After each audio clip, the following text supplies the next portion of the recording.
तुम्हा सर्वांचं आपल्या चॅनलमध्ये मनापासून स्वागत आहे.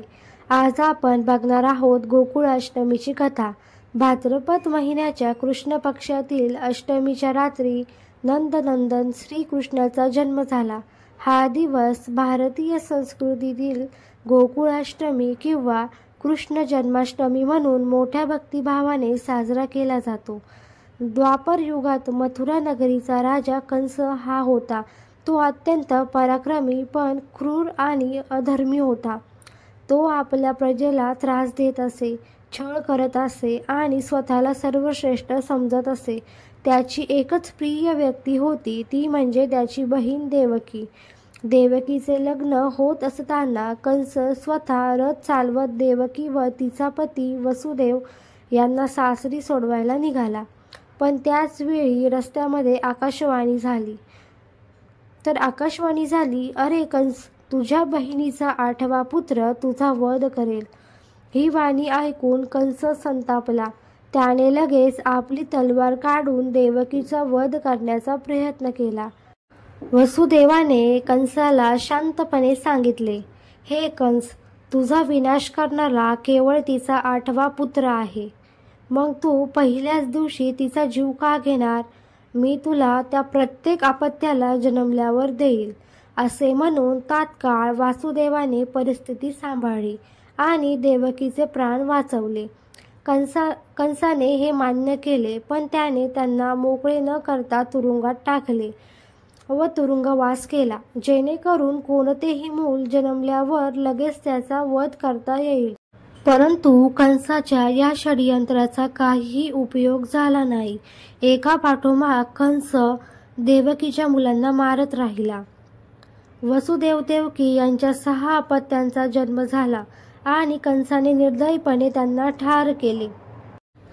7वे अपत्य बलराम भगवंताच्या योगमायेने रोहिणीच्या गर्भात हरवले, जी गोकुळात होती. त्यामुळे 7वे अपत्य वाचले. वेळ जसा जसा गेला तशी तशी भाद्रपद कृष्ण पक्षातील अष्टमीची रात्र जवळ येत आली. त्या रात्री काळोख प्रचंड होता. आकाशात विजा चमचमत होत्या. पावसाची रिमझिम सुरू होती. कारागृहात लोखंडी साखळदंड आणि जड दरवाजे होते. पण देवकी व वसुदेव शांतपणे भगवानाच्या आगमनाची वाट पाहत होते. अर्धरात्र झाली. अचानक संपूर्ण कारागृहात तेज फुलले. देवकीच्या गर्भातून स्वतः श्री विष्णू प्रकट झाले, 4 भुजा, शंख, चक्र, गदा, पद्म धारण केलेले. भगवान विष्णूंनी देवकी वासुदेवाला सांगितले, आई वडील, भयभीत होऊ नका. मी तुमच्यासाठी पृथ्वीवरील धर्मरक्षणासाठी अवतरलो आहे. आता तुम्ही मला गोकुळात नंद यशोदेच्या घरी घेऊन जा. त्यांच्या घरी जन्मलेली कन्या घेऊन या. असे म्हणत त्यांनी बाळरूप धारण केले. त्या क्षणी सर्व साखळदंड तुटले. कारागृहाचे दरवाजे आपोआप उघडले आणि पहारेकरी गाढ झोपेत गेले. वसुदेवाने बाळाला टोपल्यात ठेवले आणि डोक्यावर घेतले. बाहेर मुसळधार जोरात पाऊस कोसळत होता. यमुना नदीला पूर आला होता. पण वसुदेव पाण्यात उतरले आणि एक अद्भुत दृश्य घडले. शेषनागाने आपला फणा पसरवून बाळकृष्णाचे संरक्षण केले. यमुना नदीला पूर आलेला होता, परंतु यमुना नदीत असलेले पाणीही वसुदेवाच्या गुडघ्यापर्यंत आले. वसुदेव गोकुळात पोहोचले तेव्हा संपूर्ण गोकुळ निद्रिस्त अवस्थेत होते. त्यांनी नंद महाराजांच्या घरी जाऊन बाळ कृष्णाला यशोदेच्या पलंगावर ठेवले आणि तेथे झोपलेली कन्या घेऊन परत आले. कारागृहात आल्यावर दरवाजे परत बंद झाले.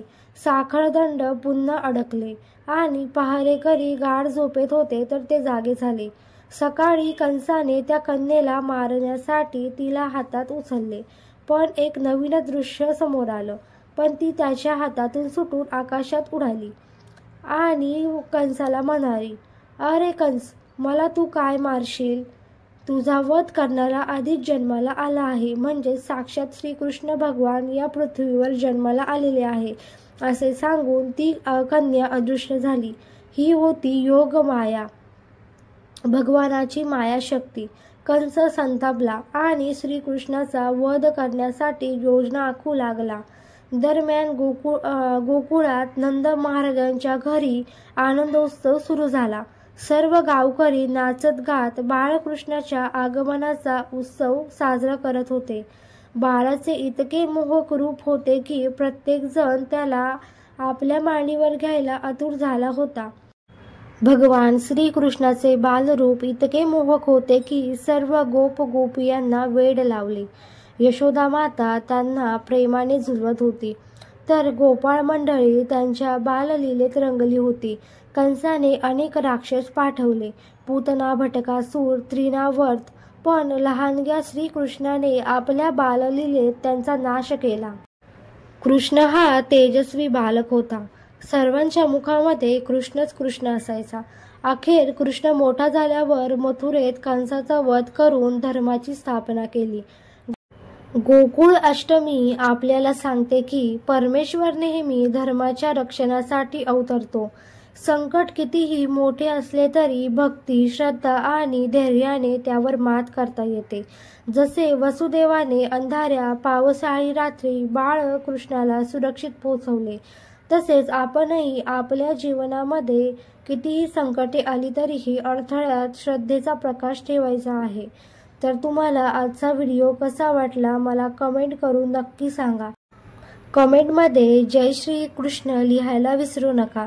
आणि असेच नवनवीन कथा, कादंबरी, नवनवीन प्रकारची माहिती, त्याचप्रमाणे धार्मिक माहिती, पूजापाठ या संदर्भातील व्हिडिओसाठी चॅनल सबस्क्राईब करायला विसरू नका. तसेच बेल आयकॉन दाबा आणि असेच नवनवीन व्हिडिओ बघत राहा. थँक्यू.